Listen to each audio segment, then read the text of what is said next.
লবণ পানি ফ্রিজ হয় না, মানে পানিতে লবণ মেশালে সেই পানি ফ্রিজারের মধ্যে রাখলে সেটাকে ফ্রিজ করা যায় না। আজ সেটা পরীক্ষা করার জন্য পানিতে লবণ মিশিয়ে ডিপ ফ্রিজারের মধ্যে রাখবো। লবণের পরিমাণ নিব 1/3 ভাগ। ভালো করে মেশানো হয়ে গেলে সেটাকে বোতলের মধ্যে ভরে নিব।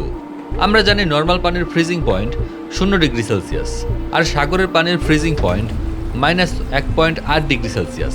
কিন্তু বিজ্ঞানের থিওরি অনুযায়ী আমরা যে পরিমাণ লবণ নিয়েছি সেই মিশ্রণকে বরফে রূপান্তরিত করতে হলে তাপমাত্রার প্রয়োজন প্রায় -22°C, যেটা আমাদের বাসাবাড়ির ফ্রিজারে থাকে না। এবার ফ্রিজারের মধ্যে একটি নর্মাল পানির বোতল এবং আরেকটি লবণ মেশানো পানির বোতল রেখে দেখব আসলেই কি এই ধারণাটি সত্যি নাকি ভুল। তো এই দুটোকে আলাদা করার জন্য যেটা লবণ গুলিয়েছি সেটার সিলটা খুলে নেব। তো এইটা আমাদের লবণ পানি আর এইটা নর্মাল পানি। এখন এই দুটোকে ফ্রিজারের মধ্যে রাখবো। চলুন।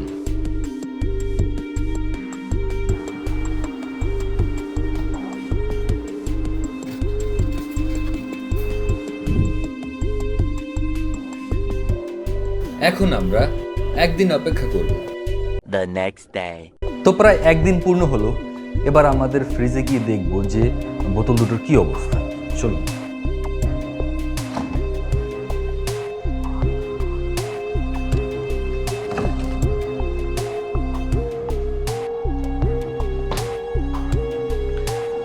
তো এইটা ছিল আমাদের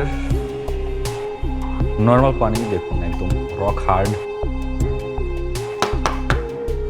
আর এইটা আমাদের সেই লবণ পানি, দেখছেন একদম লিকুইড।